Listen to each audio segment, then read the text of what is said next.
gusto mo makawala yung sakal na sakal ka na, baka naman depende sa pag-uusap niyo Boy, yan. ang higpit ng pagkakatali niya sa akin. Gusto ko nang makalaya. Tapos ngayon, uuwi na ako sa amin. Pipigilan ako. Ayaw naman ako bigyan ng kalayaan. Ha? Boy, hindi na para pag-usapan. Tapos na. Gusto ko nang umuwi. Gusto ko nang umalis. Gusto ko nang kumalas. Sa pagkakatali sa akin. Nga, Nakatali eh. kaya naman pala, Hilahin mo. kaya naman pala, Jid, na sakal ka na eh. Oo. Itinali ka pala eh. Bakat eh. Sugat na yung bewang ko eh.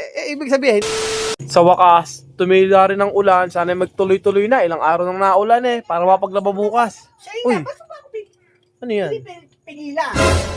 Abe, gusto ko na makalaya. Gusto ko nang makaalis. Ba't ako pipigilan mo? Ba, ita pag-uusapan yan. Ba't gusto mo yung agad aalis ka? Shaina, gusto ko nang makalaya. Gusto ko nang makawala. Gusto mo kasi lagi nakatali ako sa'yo eh. Shaina, hindi ako aso na para itali mo sa'yo. May mapag-uusapan natin yan eh. Huwag kang umalis. Pag-usapan ng Hindi ayaw. na, Shaina. Huli na ang lahat. Ay, Jid. boy. Jid. Boy. Ano yung narinig kung gusto mo na makawala? At para kang nakatali. Bakit ano yun? Boy, hirap na ako. Oh. Sakal na ako.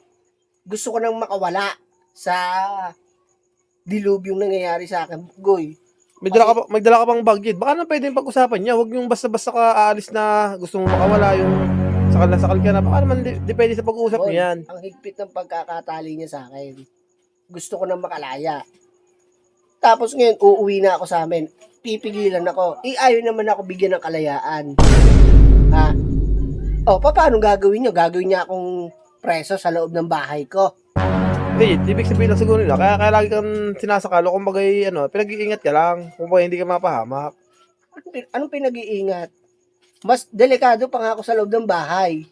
Dahil nandun ang mga dragon. Oh.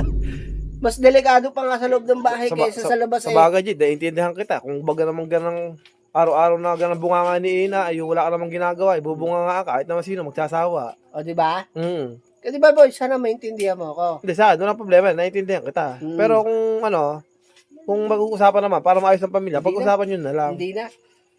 Boy, hindi na para pag-usapan. Tapos na. Gusto ko nang umuwi. Gusto ko nang umalis. Gusto ko nang kumalas.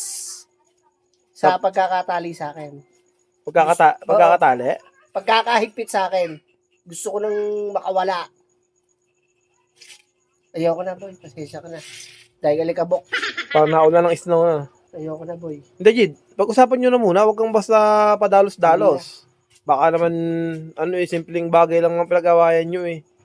Wala nang dapat pag-usapan. Ayun na, ba't ba payagan? Sabi mo, alis na ako. Ba, gusto mo talaga umalis? Abay, alis na ako. Wala ka, mas ka na. Paano ako makakaalis? Bakit ba? Ba't di ba makalas, Jid? Bakit ba? Abay, tanggalin mo na. Lakad na, umalis ka na. Abay, paano nga ako makakaalis? Nakatali. Oh. Abay, tanggali. Tali. Nga. Nakatali eh. Kaya naman pala, Jid. Hilahin mo. Kaya naman pala, Jid, na sakal ka na eh. Oo. Itinali ka pala eh. Bakat eh. Sugat na yung bewang ko eh. Ibig sabihin, hindi ka pala alis. Kung bagay gusto mo lang umalis sa pagkakatali. Pati lumayas na kasi nakatali nga ako eh. Gusto ko na umalis sa pagkakatali. Oh, saan ba pupunta? Uuwi na ako. Oh, kaya hindi ka Pero makalas. babalik din ako. Wala. Itinali mo agad, babalik din pala ah. Gusto ko lang maka-relax ng konti. Akala ko lang kung ano narinig ko na gusto mo makaalis, yung pala itinali ka pala, Jid. Bakat na lubed. Yun nga, Sugat na eh. kasi pagkakatali sa'yo, may pet. Boy, pasensya ka na ha. Babalik ka rin kagad. Babalik na ihilang. Akala ko naman kung ano nang pinag-aawayan nyo eh. Yung pala gusto mo lang makawala sa pagkakataling mahigpit eh. Balik ka agad ah, hintay ka na dito. Wala stick yun. Akala ko naman kung ano, yung pala nakatali lang.